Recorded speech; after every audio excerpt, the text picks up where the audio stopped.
जैसे ही आप ई मित्र के पास जाते हैं, पेंशन का सत्यापन करवाते हैं, तो वहां से आपको यह जवाब मिलता है कि आपकी पेंशन का सत्यापन नहीं हो पाएगा, क्योंकि आपके डॉक्यूमेंट है, जन आधार कार्ड है और पेंशन का पीपीओ है, उसमें डिटेल अलग है। सबसे पहले आप ऑफिस से मैपिंग करवाइए। अब जब आप डॉक्यूमेंट लेकर ऑफिस में जाते हैं, वहां पर मैपिंग करवाते हैं, तो वहां से भी आपको एक जवाब मिलता है, आपके डॉक्यूमेंट की मैपिंग नहीं हो पाएगी। क्यों नहीं हो पाएगी, इसका क्या कारण है, ये सारी जानकारी हम आज के वीडियो में जानने वाले हैं। अभी वर्तमान में एक व्यक्ति ने अपने जन आधार कार्ड की ई केवाईसी करवाई है और उस जन आधार कार्ड में एक वृद्ध व्यक्ति को पेंशन मिल रही है। उनकी ई केवाईसी करवा ली, ई केवाईसी ऑफिस से वेरीफाई भी हो गई, चारों स्तर पर वेरीफाई हो गई। उसके बाद जो वृद्ध व्यक्ति है, पेंशन मिलती है, वो सत्यापन करवाने के लिए ई मित्र के पास जाते हैं। ई मित्र वाले बोलते हैं कि अभी आपका पेंशन का सत्यापन नहीं होगा, क्योंकि आपका जो जन आधार कार्ड है, पेंशन का पीपीओ है, उसमें डिटेल अलग है।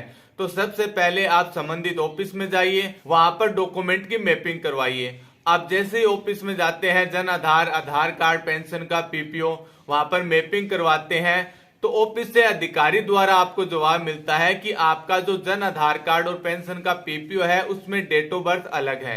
यानी पेंशन का जो पीपीओ है, उसमें तो डेट ऑफ बर्थ सही है, लेकिन जन आधार कार्ड में डेट ऑफ बर्थ बहुत ही कम है। यानी पेंशन योग्य आपकी date of birth Jan Aadhaar card में नहीं है। इस वजह से आपके डॉक्यूमेंट की मैपिंग नहीं हो पाएगी। तो आपको क्या करना है, ई मित्र के पास जाकर आपको सबसे पहले जन आधार कार्ड में उम्र अपडेट करवानी है। वो व्यक्ति वापस ई मित्र के पास आते हैं और उनको बोलते हैं कि आप हमारे जन आधार कार्ड में जो उम्र गलत है, उसे अपडेट करिए। जब ई मित्र वाले जन आधार कार्ड को चेक करते हैं, तो उस समय पता चलता है कि जो आधार कार्ड है, उसमें उम्र है 30 साल और जो वृद्ध व्यक्ति है, उसकी उम्र हो गई 70 से 75 साल। और ऐसी कंडीशन में उस वृद्ध व्यक्ति ने जन आधार कार्ड की केवाईसी करवा ली और आधार कार्ड की जो उम्र है, वो जन आधार कार्ड में अपडेट हो गई। अब वो जन आधार कार्ड को अपडेट करते हैं ई मित्र वाले अपील वाले ऑप्शन के जरिए, तो वो जन आधार कार्ड अपडेट नहीं हो पा रहा है। तो ऐसी कंडीशन में जो वृद्ध व्यक्ति है, उनका सत्यापन नहीं हो पा रहा है। सत्यापन क्यों नहीं हो पा रहा है, एक छोटी सी गलती की वजह से उनका सत्यापन नहीं हो पा रहा है। जब ई केवाईसी की गई, तो ई केवाईसी करने के बाद जन आधार कार्ड का स्टेटस उन्होंने चेक नहीं किया और जन आधार कार्ड का स्टेटस चेक नहीं किया, उनकी ई केवाईसी वेरीफाई हो गई और जन आधार कार्ड में उनकी उम्र हो गई 30 वर्ष। ऐसे व्यक्ति को पेंशन मिल रही है।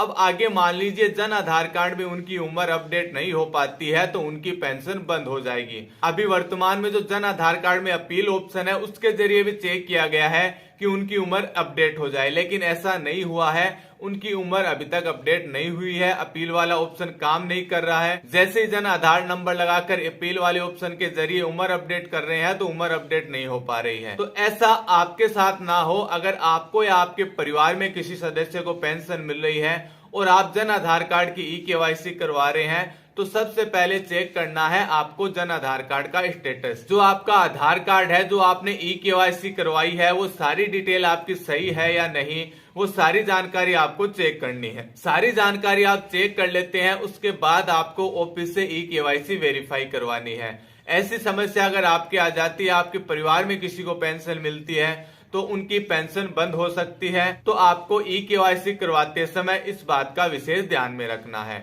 इसी प्रकार और अन्य कोई आपके समस्या आ रही है ई केवाईसी से संबंधित, पेंशन से संबंधित, तो आप हमें कमेंट बॉक्स में लिख के बताइए, आपकी समस्या का समाधान किया जाएगा।